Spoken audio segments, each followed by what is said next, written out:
for a minute. Yeah, I was like, and then I was like, oh my God, this is really happening. And before I knew it was over, it was sad. This is crazy. This is so nuts. I'm Letitia Ferrer, And I'm Chris Alexander.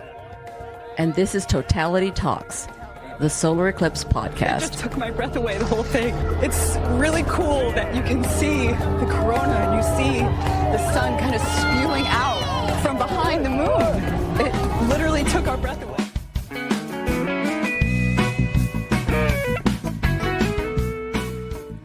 Welcome back to Totality Talks. We have multiple interviews that we'll be pushing out quickly over the next 3 weeks as we travel into the path of the August 12th, 2026 Total Solar Eclipse. So like and subscribe to get those when they're published. In this episode, we have Joe Koh. He co-authors the new book, Chasing Totality. Here we go. All right, I'm just going to do a quick intro. Today we're talking with Joe Koh. He and his father, Joe Koh, chase eclipses together as a family, and they've just written a book, Chasing Totality, the Complete Handbook for the 2020 Total Solar Eclipse. And we're going to be talking to Jared about his travel doing this, and especially about the tidbits that were included in the book, which I think were very, very helpful for especially first-time observers. Thank you so much for having me on. I'm so excited to be here. Well, you've been chasing. How many eclipses do you have under your belt now? So I've seen 4 total eclipses, and maybe a 5th will be an annular, but that's from Singapore, and we didn't have to leave the country to see it. The best kind. The best kind. And where was your first one? The first total eclipse that I saw was actually in the middle of the Pacific Ocean. So this was in 2012. Basically, mom and dad had been doing this for several years, and I had accumulated enough leave, so I joined them on a 21-night cruise, I think, on the Celebrity Millennium.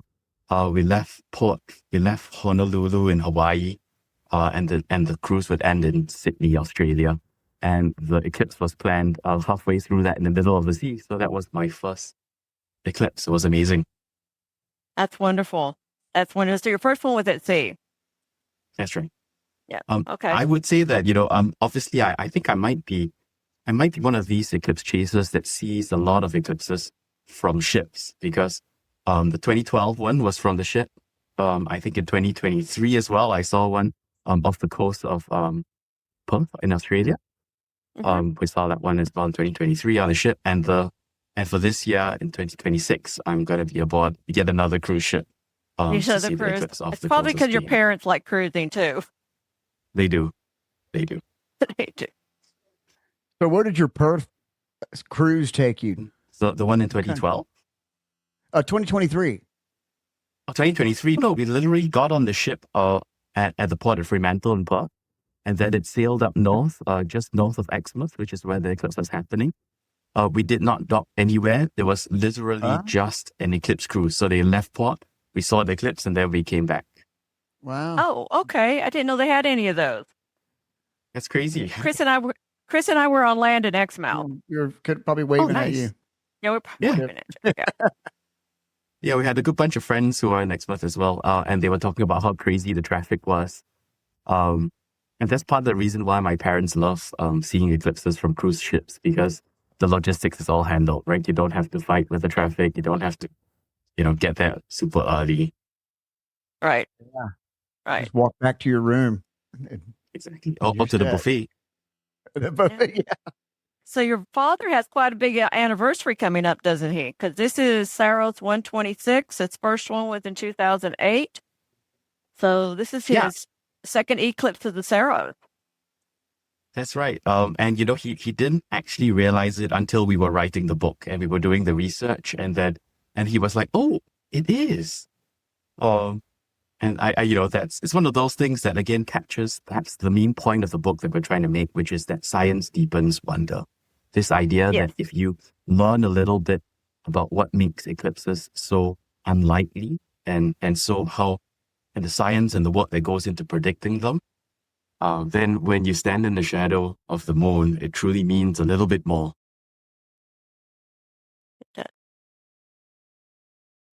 Indeed. And I mean, you guys included quite a bit in your book. I mean, for one thing, you included the story of the 1919 proof of relativity for Einstein, which is one of the famous eclipses that happened. The one thing that I was just reading back through it just a few minutes ago before I got here, and the one section that I loved was the Ghost in the Machine, where your dad goes through the list of technical ghosts, mistakes that haunt you. They're so avoidable. It's so easy to make in the heat of the moment. Number one, the solar filter. We've all struggled with that.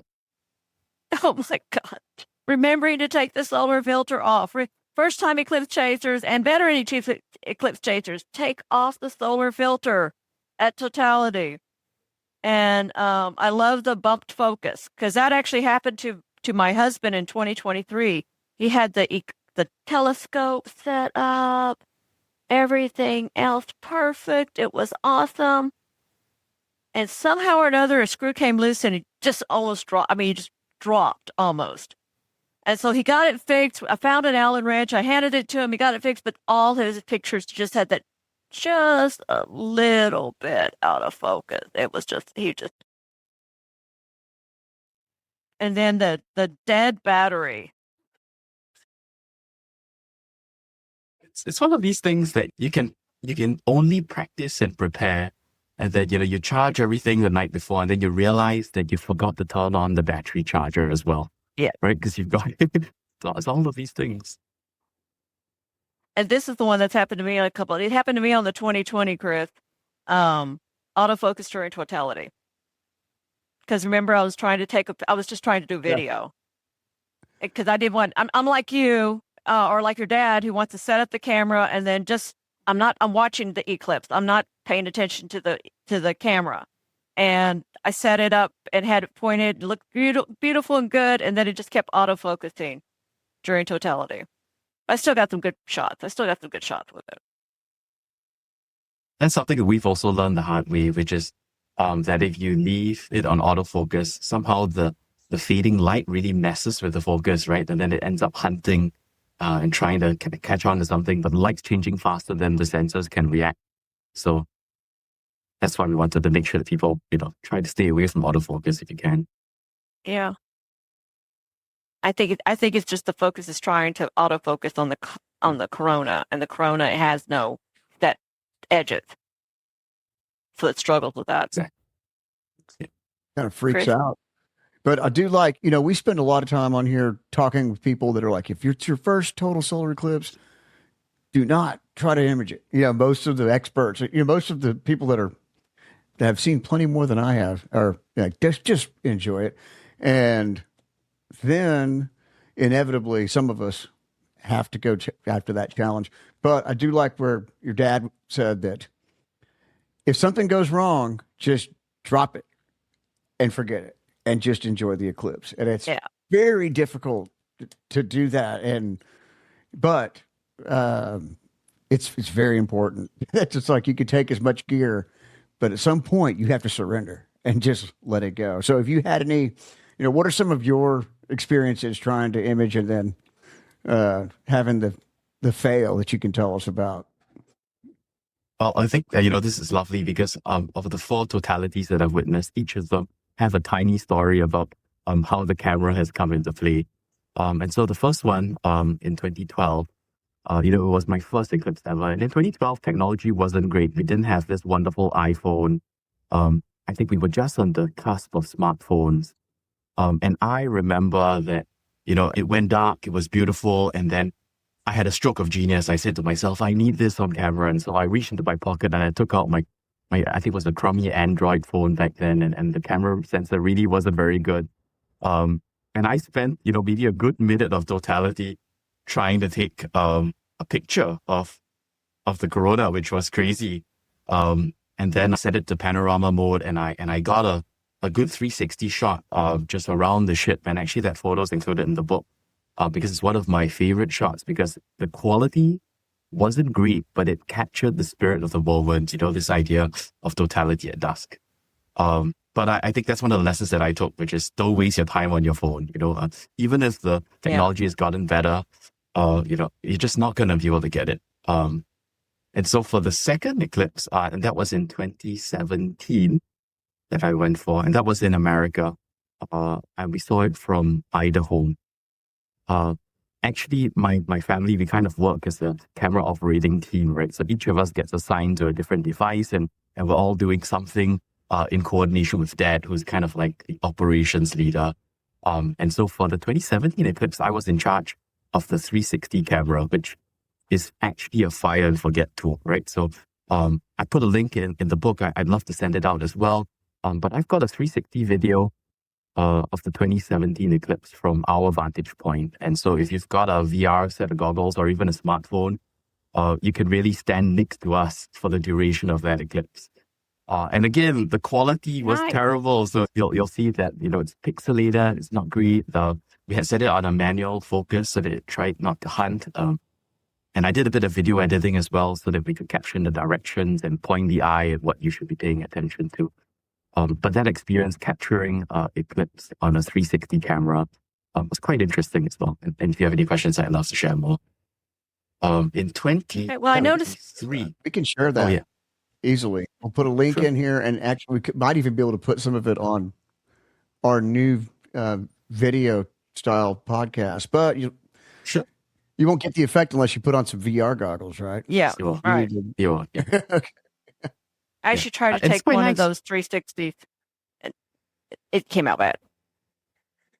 I think the wonderful thing about the 360 video format was that it really showed the reaction of the people around you, which you honestly don't pay attention to when you're watching an eclipse, right? You tend to look up, you tend to look around. But it's quite funny because you can see the different people fiddling with their devices and I almost want to shout at them and say, stop, put it down, Things that you can only see with the 360. I have a friend of mine's coming in. This will be his second, and he is into cameras. So he's kind of the first one he saw with us in 2024. He had his camera set up and everything. They ended up just watching it. This time he's still going to try to do that again, try to do the cameras. But I'm trying to push him to just watch it, set it, just let it go. Well, I think we do have a healthy obsession with trying to photograph an eclipse. It's important. So we kind of skipped over a little bit of, tell us about you, where you're from, and you're joining us from Singapore right now, and it's morning time there. So tell us a little bit about you and your dad. Well, I think, sure. I think the story of me and has to start with mom and dad, right? So we're here in Singapore. Family's based here in Singapore. And mom and dad are the ones who really got into eclipse chasing. So dad is super interested in astronomy. And he did a master's in astronomy for fun when he retired. And that's kind of something he did.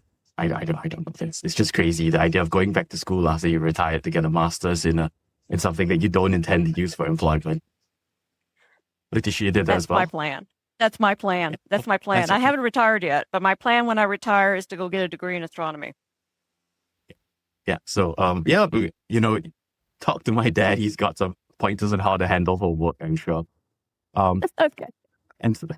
And so he did the master's in astronomy, and mom's kind of interested in travel. So eclipse chasing was the natural marriage of those two interests. This idea that the eclipse is going to take them to all kinds of far-flung reaches of the world. And they've gone really amazing places in the middle of the sea. They've gone to places they would otherwise never visit. And they've been doing that since 2008. Has your dad seen every one since 2008? Or did they miss No, I don't think they're completionists. I did listen to the first episode of Totality Talks where you said you're going to aim to go to every single eclipse routine now and that's crazy. That's just amazing. Totally crazy. I absolutely agree. But I'm up to 21, and this will be 22 for me.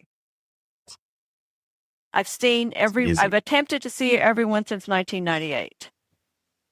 And I saw my first one in 99, and I didn't have that concept then. But once I got the concept in 1998, I'm gung-ho. And Chris is the same since, 2017?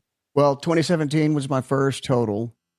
I saw a partial in 1979, and the teacher said this won't happen again until 2017. But she meant this won't happen again in North America till 2017.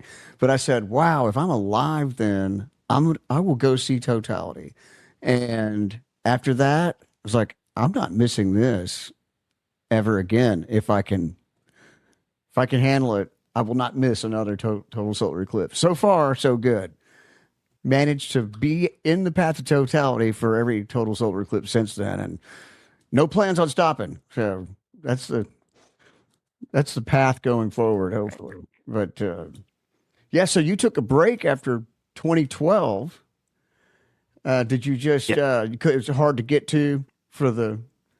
How many were there? I guess It was 2013 and 2015 and 2016. And they were, so 2013 was I got clouded out in the middle of the Atlantic, and it like touched Africa and then came across the Atlantic Ocean. And then 2015 was over it was like over the North Atlantic.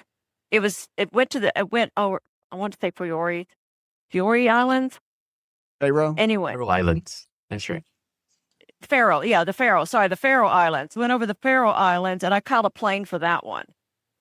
And then 2016 was Indonesia, which was kind of close to where you guys are, but it was a little rougher trip for me because we were in the middle of Palu. It was just one of the islands in Indonesia. Did your parents see the 2016? They did. Mom, who is the real traveler, right? So dad is into the astronomy, mom's into traveling. And I wrote the book with dad. But what I've been trying to do with mom is to create like a website or a blog experience.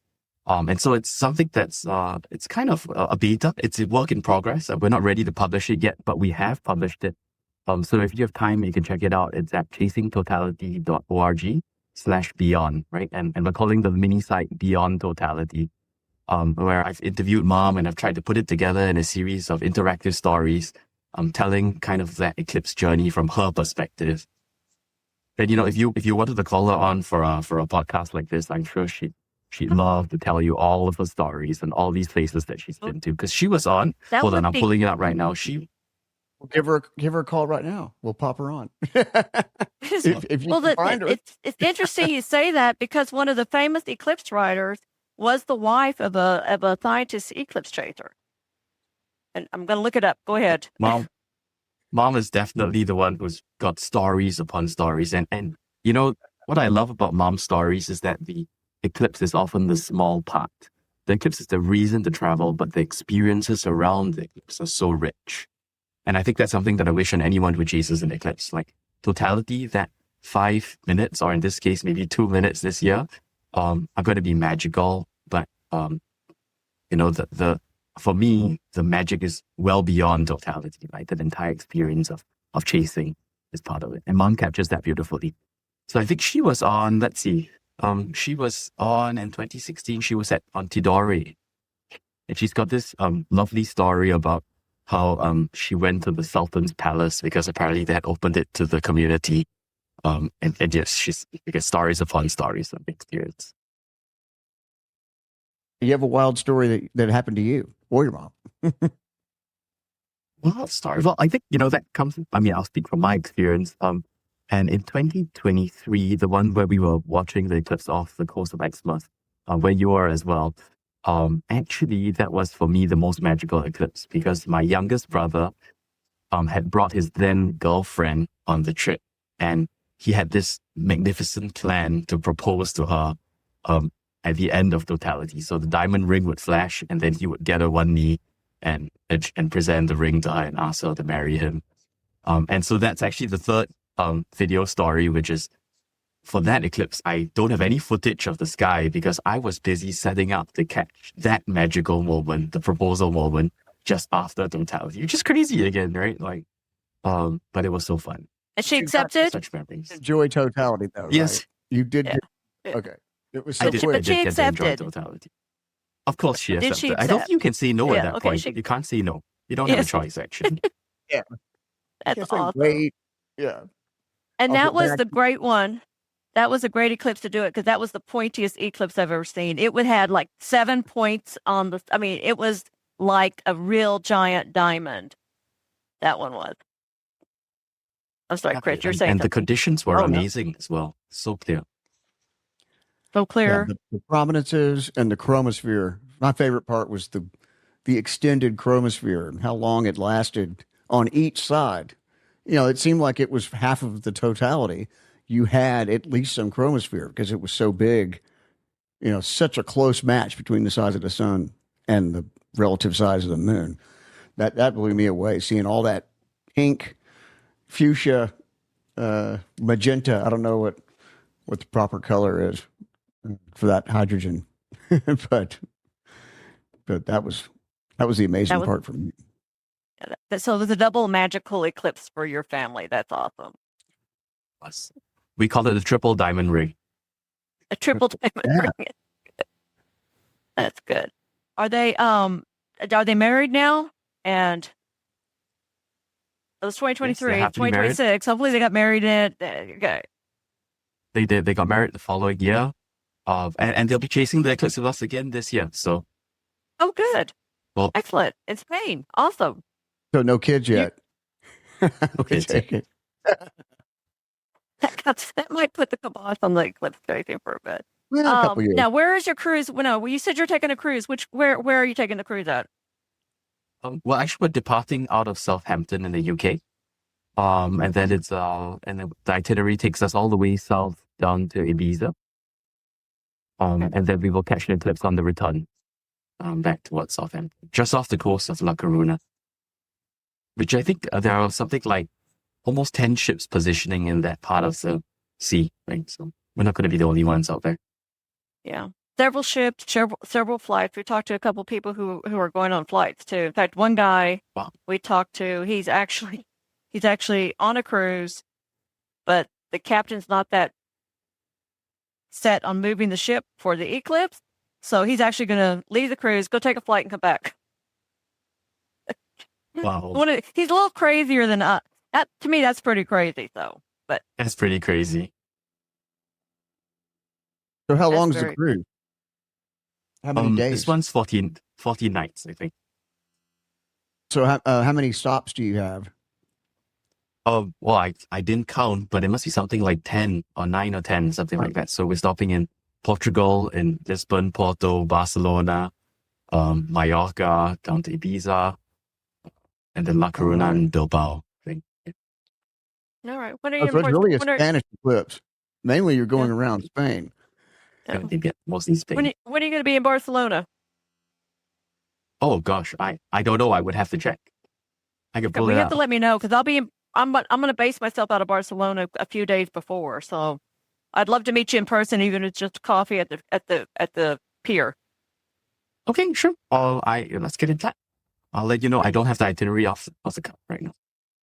Okay, let me know. I was thinking there was one thing I noticed in your book was you took a picture of all the equipment that you're taking for packing. And I noticed you have a little drone. You guys actually fly a drone during that, or you just set it and tell it to take the 360 and just leave it alone? What do you do with the drone? Drone. So again, this points to the 2024 eclipse, which we saw out of Texas. We were just north of Kerrville. I don't know if that's near you guys at all. Oh, it is. But so for that eclipse, I was the designated drone operator.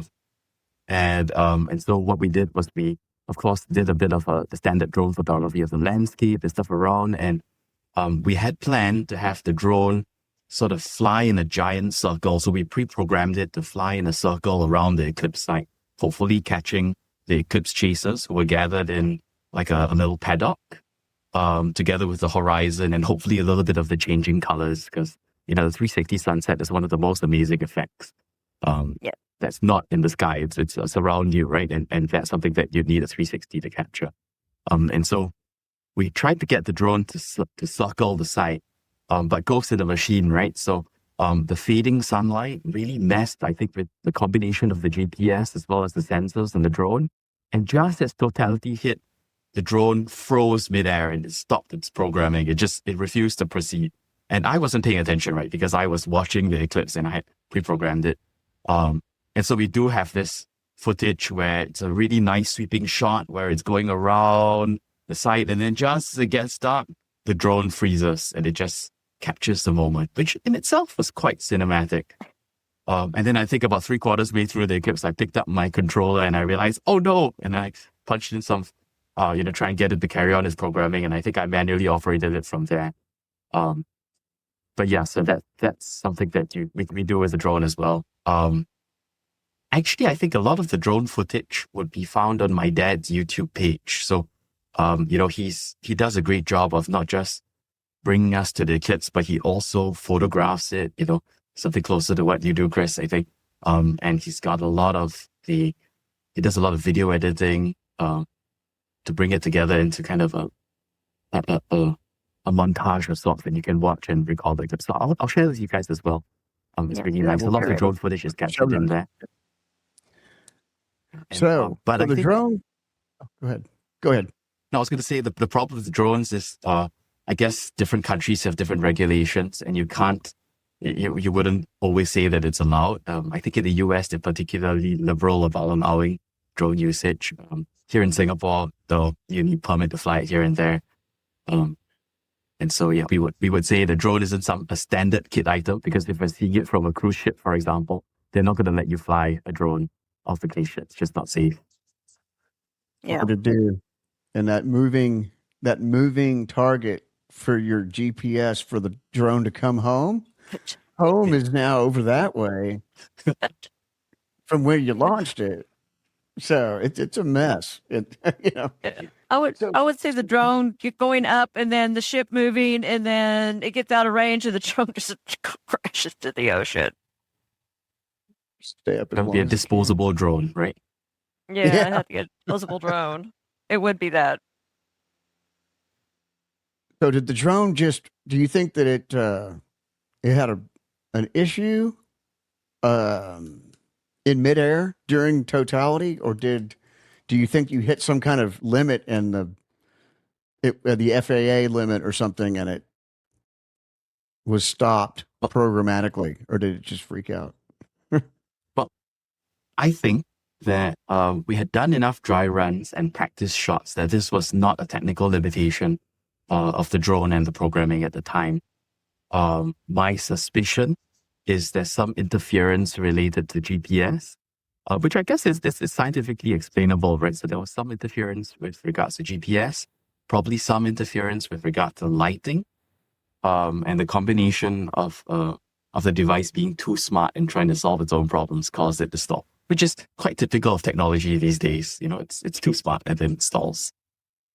Too smart, yeah. In totality, you have to eliminate as many unknowns as possible, and it's not the known unknowns, and it's the unknown unknowns, things that come up that you didn't expect and you couldn't have known that end up getting it, and that's when you have to just drop it and go. Yeah, it's tough. It's tough to really put those things together and enjoy totality. So I've gotten better at gearing down. I spent a couple of eclipses gearing up. And Fred Espenak was telling us about how he had like 17 rigs going at one time, and 2 of them didn't work or something. He was just, and it's amazing that guy could get that many rigs going. But so what is your plan for your rig and your father? What is his plan for gear for 2026? We haven't actually sat down to discuss the operations and planning of this yet. But if I go by every eclipse that I've gone with Dad before, there is going to be a detailed briefing. There is going to be a spreadsheet. There's going to be assignments of tasks. There's going to be a whole setup. So usually Dad's rig includes, of course, something directed at the sun. Hopefully one for video, one for photo, because try and get as much as possible.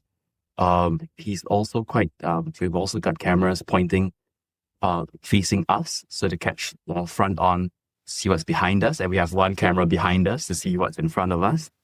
I think this year we're going to be on a cruise ship, so we probably won't do the drone. But we will bring the 360 camera to try and capture that experience from a cruise ship as well. So usually I think that's 1, 2, 3, 4, 5 cameras, 5 setups. And then, of course, we've got whoever else is doing the ad hoc kind of smartphone footage. Because nowadays, I think the best thing you can do with a smartphone is just put a small tripod, leave it, put it to the side, set it on record, and then enjoy totality, right? That's the best way to do it. Yep. Walk away. Right? And if you Set get it on like a wide lens. And Wide I lens, think because nowadays, it'll track out. If you focus on the sun, it'll track out. yeah, nowadays, if you set it to like the wide lens and you just leave it there, I think for most people, you're almost guaranteed to get some footage that you'd like to use. Even if it's not of the corona, because you're unlikely to image that with your camera anyway, but you're going to get the atmosphere and the change of lighting that I think is what you're trying to capture anyway. Yeah. For anybody who is trying to do that with their phone, the key things are to turn off the autofocus and try to turn off the auto brightness. And if you can get those two things under your manual control and disengaged, you'll have a lot more success. That's important, because if you don't do that, then you don't get the light changes, because the camera's constantly adjusting for the change in light. So the bright one looks just like the dark one. Once again, we don't recommend it, but if you do, Yeah. No. If you do, if you must, don't be holding the camera up and trying to take pictures of it with your hand. Get it set up on a tripod, get away from it. Yeah. But you'll have an interesting time on a cruise ship. But you've done the cruise ship eclipse before, so you know that you're on a moving platform, which changes everything.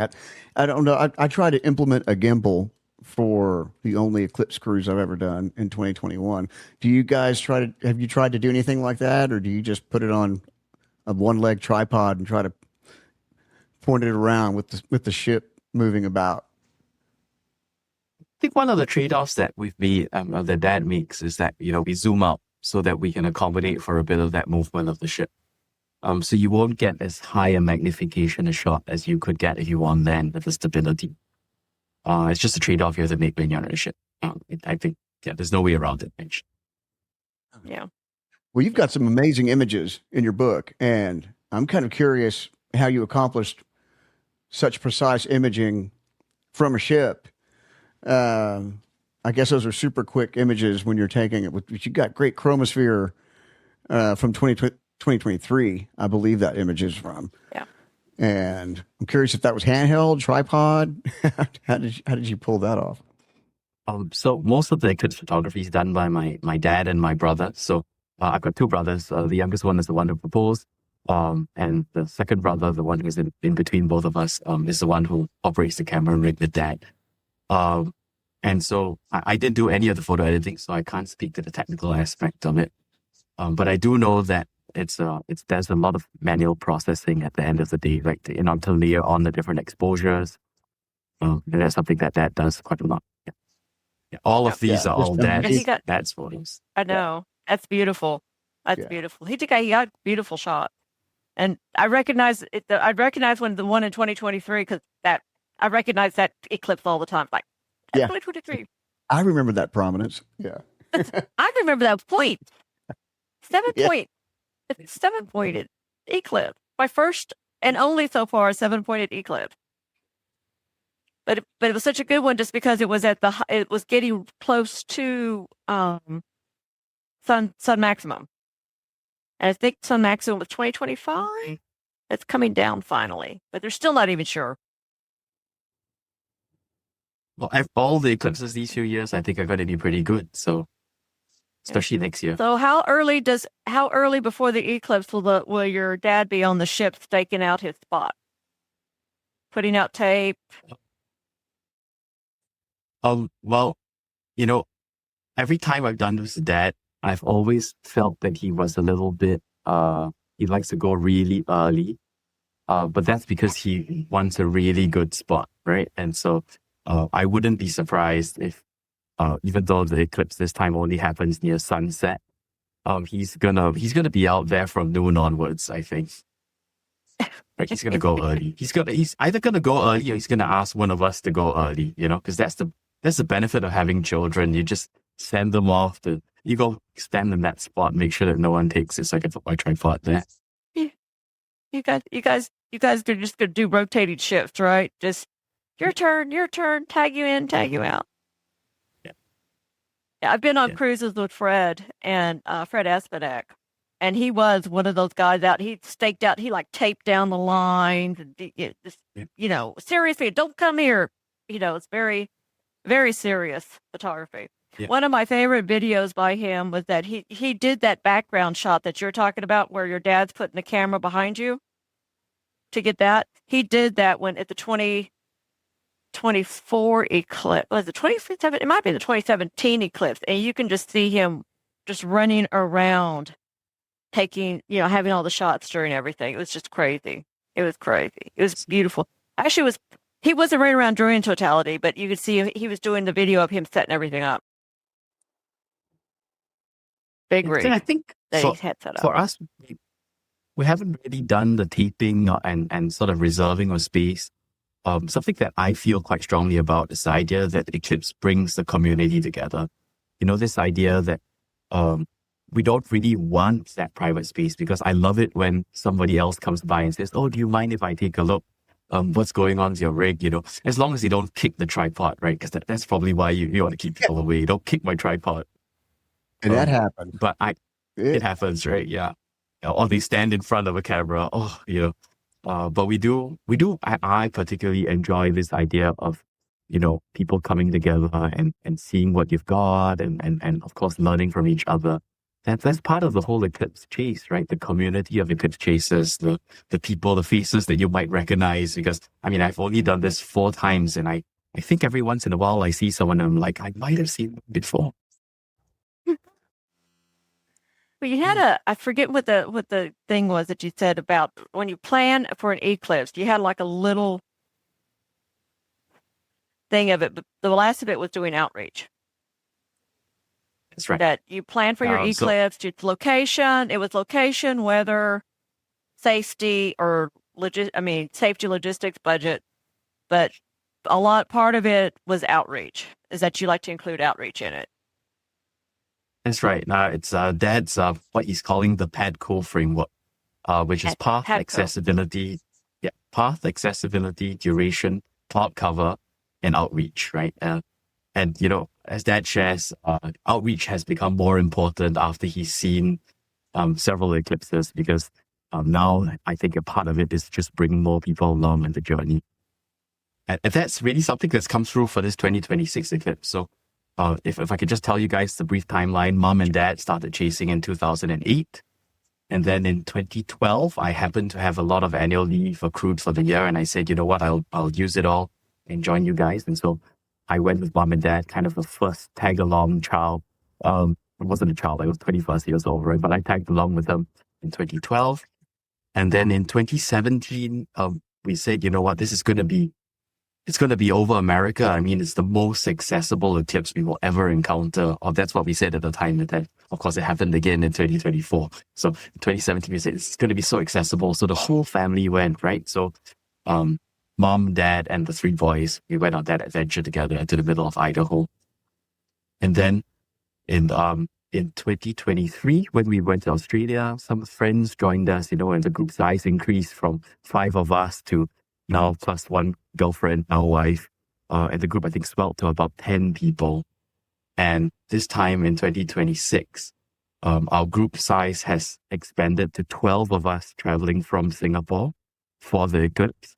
And we're meeting up with more friends from around the world we're going to congregate, we're going to meet on the ship, right? And I think our group size is something like 16 now of us who have come together just to do this.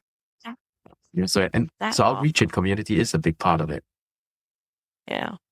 Well, so one of the things that if you were doing a land cruise, Janine Francis is actually doing a meetup in Saragossa. And then I'm now working to include that in our plan to make sure that we go for the meetup and meet up there. And I'm hoping to mics and everything else and talk to people over there, get some good recordings. We'll see how it goes. Yeah, that'll be fun. It's always good. It'll be fun. but you'll start seeing a lot of the same people, especially if you're doing the cruise, because there's a lot of people that do tend to stick to the eclipse cruises, which I think is cool too. I like the eclipse cruises. I've done several. And Dave, have you already guys started making plans for 2027? Oh, I haven't made any plans for 2027, but I'm very sure Mom's got a couple of tabs open on her browser, and she's like probably got some ideas, and she knows that she can't pitch the idea until we've done this one, right? So she's got it all ready, and I'm very sure halfway through the trip, when somebody says, "Oh, this was so fun, we should do it again," and she's gonna be like, "I have it all here, yes or no." Probably has the itinerary, just hasn't told you yet. She didn't told you yet, yeah. Yeah. That's another cruise-worthy one because it's going to be over the Mediterranean. Yeah, there's a lot Although of I good think cruises coming out but if we're going to see the one in Egypt next year, then I certainly would aim to try and see it from the desert where you have almost zero cloud cover. It's almost a perfect kind of opportunity to get such long duration and perfect skies. It's long and If it's you straight up, like 87 degrees or something crazy like that. Yeah. You're just going to have Let take. you down. And if for whatever reason you get clouded out next year and you're seeing it from the desert and you get clouded out, the fact that you got clouded out is going to be more magical, actually, because that's probably rarer. Yeah. Actually, the risk is not clouding out. The risk is sandstorm. There's That's a true. sandstorm That's going to be risk. even more terrifying. Yeah, that was going to be there's a sandstorm risk. It's not the risk of clouds and sandstorms, but I'm looking at, and then it's going to be back in Australia in 2030. So that'll be back in your neck of the woods, and that should be a pretty good trip for you and your family to get to. So that one comes all the way across Australia, from one end to the other. Yeah. And so, I mean, that speaks as to why there's a gap in my eclipse resume. I guess the simple truth is that for most people who are working, it's not easy to accumulate the leave and the financial resources to keep chasing eclipses, right? So you got to save a little bit in terms of your annual leave and your vacation days, save to the budget, then you can afford to do something more fun. It's also very hard for those who really should be considering retirement and can't because spent all her money on Total Solar Eclipse chasing through her life and just gonna have to keep working. Yeah. So, what is your favorite part of the book? My favorite part of the whole book is the section divider. I think it's on the last part of the book where I've got a photo of me, Dad, and Mom at that first eclipse that I ever saw. And for me, that's what captures the magic of the eclipse because, I see the magic in it and I want people to experience that joy. But more than just seeing an eclipse, I want them to be able to see an eclipse with the people that they enjoy seeing it with. I think that's going to be a lot more magical. Yeah, so my favorite part is that photo, beautiful. Right? It's me, Mom, and Dad. I'm in that red and white striped shirt, which I still have to this day, right? And yeah, that's the memory for me. That's great. We'll post it. We'll put it on here. Okay, we'll post it. We'll post it. That's great, though. That's great. I had my parents were with me for the 2017, and they were with me for the 2024. And I was glad I was able to show this. And then this one's very special to me because my sister, who is actually taking care of my parents, is coming with us. And I'm covering part of her cost because she needs the break. It's a lot of work helping my parents out. And my nephew's joining me, my brother, my sister-in-law, another couple of good friends are joining us. And so it's going to be just a very, very nice get together with friends and family. And that's one of the reasons I made the decision not to go to Iceland. Because the cost for my husband and I to go to Iceland on a cruise is comparable to me bringing friends and family with me and subsidizing part of it. Yeah. So I just rather just share this eclipse with them and go from there. No, it's just truly amazing how Dad and Mom's interest and passion has kind of sparked this opportunity for the people who are in their orbit to kind of hear a little bit more about eclipses and, get into it and come and chase it with us if you really want it, right? So one of my favorite little jokes that's coming out of this entire experience is, when we knew that we wanted to go on this eclipse chasing trip for 2026, I created a PowerPoint deck. I call it my eclipse pitch deck. And at every gathering of friends and family, I would say, guys, can I do a sales pitch? And I'll send you guys the link. It's really funny, but I have this PowerPoint deck where you can flip through and you can sort of see what this whole journey is. Pitch it as a holiday, pitch it as an experience. And something that's funny, I don't know if you know this, but Singaporeans so obsessed with eating. And so after doing this presentation a couple of times, I started putting more emphasis on food in my slides. So when you receive it, you'll see that I've put like the menus from the cruise ship on the slides, because I realized that the Singaporeans who were looking at this presentation were more convinced by the variety of food than they were by the eclipse, which is quite funny. That's good. That's good. And I will be serving, and we'll be serving, and we'll be serving. We had a chef on one of the cruise ships that made sometimes they'll make eclipse type dishes. And he had a dessert and it was a little cookie over some ice cream and had the eclipse going on. That sounds fun. I've drank it. I've drank many a eclipse drink on a cruise ship. You just can't have too many of them because those are the ones I'm not used to. Well, you have a little spot in here about describing totality. And so I'm kind of curious how you would describe totality. What's your favorite way of describing it? My favorite way of describing totality is, it feels like a sudden sunset and a sudden sunrise.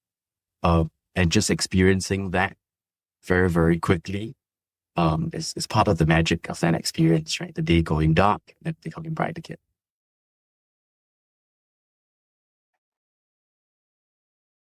It'd be interesting this time. I've never done really a sunset. It's always gotten brighter. Mm-hmm. After the lowest one I've ever seen was 2019 at about 16 or 17 degrees high in Argentina. But I'm kind of curious how it's going to be when it, if it will get any type of, bright after. How bright will it get? And after totality at 6 degrees high? I'm not sure. I have no idea what to expect. I'm actually quite worried. I'm quite worried that, it's going to be so low on the horizon that all of these other problems that we have not prepared for and that we have not imagined are going to start to show up. I wonder whether or not the atmospheric distortion is going to just mess up that entire, what we usually like to photograph, but it's going to be really difficult. You might get it might be pretty dramatic because you might also get that sunrise and sunset effect where the sun gets bigger. I'm looking forward to seeing the partial having it set in partial. I'm really curious to seeing how that's going to look like. Because I saw something similar in 2010 and then 2002, but I think in 2022, I just really couldn't see the partial setting. I don't know, it's because of where it was. I think it's in both aspects, in both places, there was a horizon higher than the horizon. So right after totality, it dropped pretty quick. Did you get that in 2019? You were on the other side of the mountains from where I was at, but we had it setting behind the Andes in partial, and we had going behind a mountain, and you had two sides of the sun chopped off with the partial. Yeah. It's pretty cool, but I really didn't catch the partial at the sunset. Tell your mom she needs to look up the lady Mabel Lomas Todd. She wrote a book, Total Eclipses, back in the late 1800s because she followed her husband around chasing eclipses. So your mom should take after her. I'll send you a link over to her. Okay. All right. Yeah, that'd be really cool.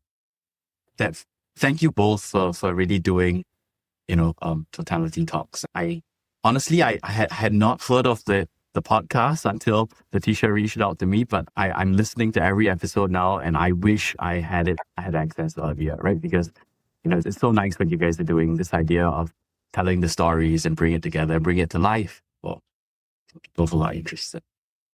Thank you.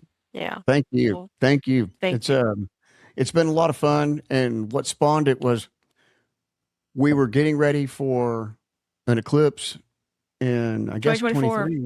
2023. Well, it's 2023 and 2024. We started in 2023, I think.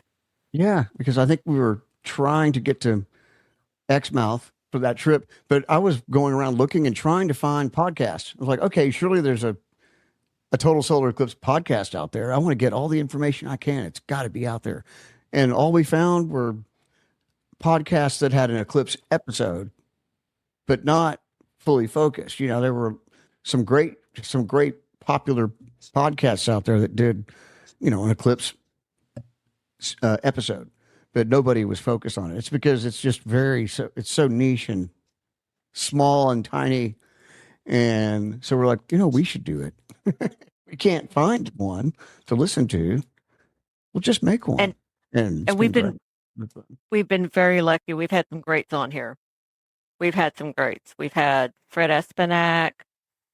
Lots of other people. And we have had a really good list here. Yeah, if you're going through them, one of my favorites is the Kate Russo 2-parter. And she's spent some time in Australia. She's originally Australian, I believe. She's Australian. She lives there now. She lives there. Yeah. She spent a lot of time in the UK. But it's one of my favorites because she goes through the whole psychology of it. So I think you'll enjoy that one. If you're going through, it's one of my favorites. I'm going to listen to them all. Yeah. Fantastic. I think her book is Totally Addicted. Being in the there's Total Addiction. Total Addiction. Yeah. Her first book was Total Addiction. Then Being in the Shadow. The Shadow is her second one. That's a great book. So do you have any other questions you were itching to ask there, Letitia?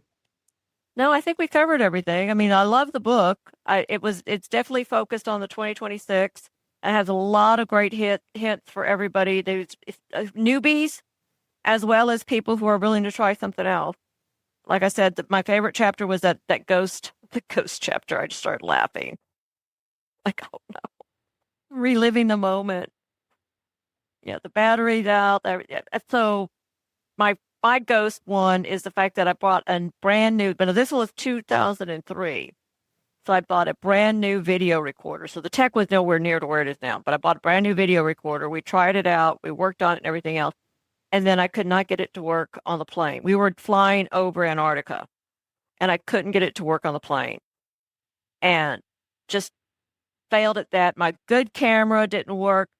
The best picture I have is from a point and shoot that my husband took. Just a point and shoot. But it's this beautiful when the eclipse is in the sky and you see the shadow on the ice, and beyond the shadow you see the sun on the ice. Oh. It's just this wonderful picture. But again, point and shoot. I think it was still film. I think it was a film point and shoot. Oh, well, okay. The best picture I got out of that one. And that makes me think of, how technology will advance and how it will change the way we've been chasing eclipses, right? Because I think it's just a matter of time before someone comes up with a dedicated piece of eclipse camera, eclipse technology, something like that. And that might make it so much easier to do, but also it would take away what makes it so mystical and magical, right? So, it's double-edged sword of technology. I don't know if I agree with that, just because I think the more you learn, the more it's mystical and magical. I mean, when you delve into the math and everything else, it just increases the wonder. It's like, oh my God, all these things are happening all at once, and the orbital dynamics and everything. To me, it increases the wonder of it all. And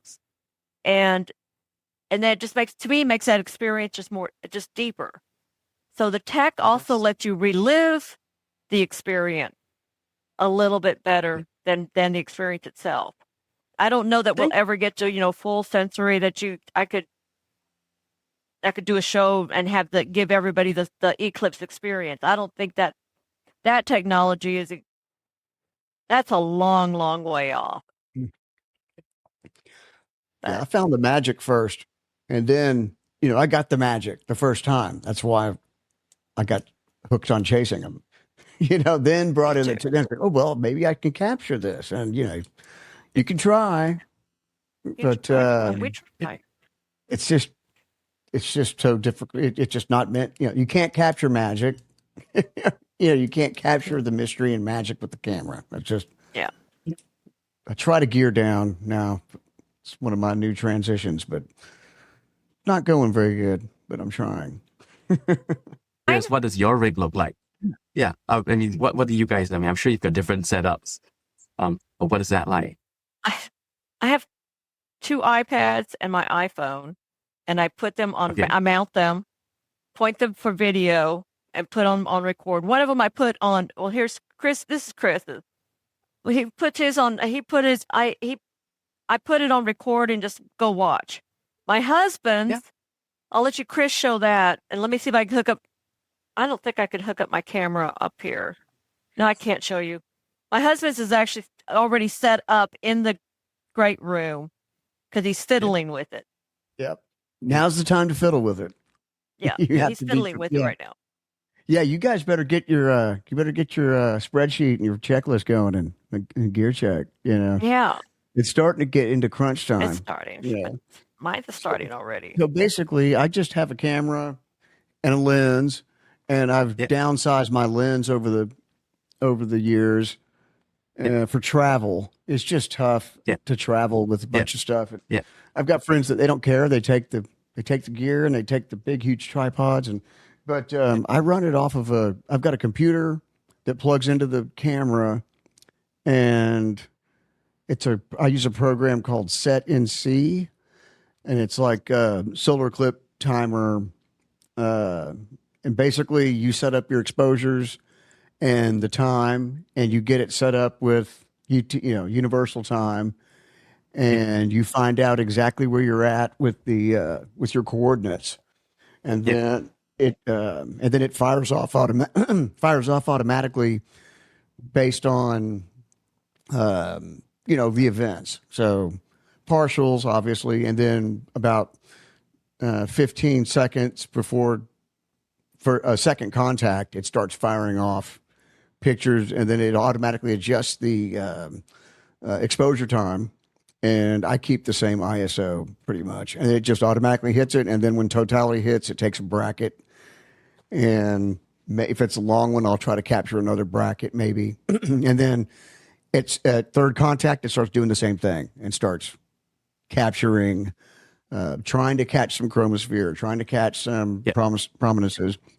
And then obviously it changes the exposure time to try to capture diamond ring after C3. And so it worked pretty good in 2024. I went over and just breathed on it wrong, and the focus went out for third contact, but I got some good stuff. Yeah.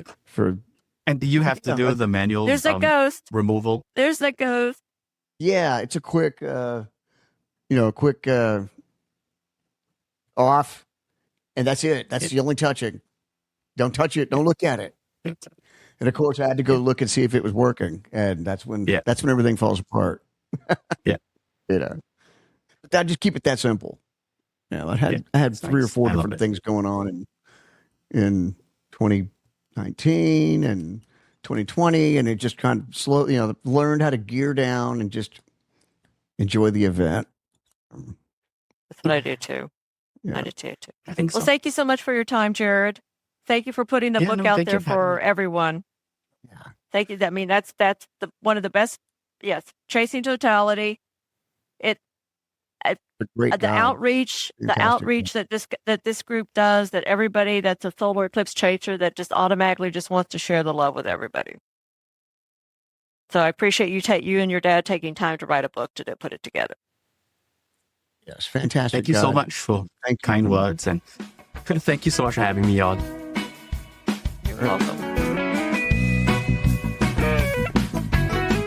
Well, that's it for this episode of Totality Talks. In the next episode, we welcome back the eclipse weather expert, eclipsophile Jay Anderson. As always, clear skies,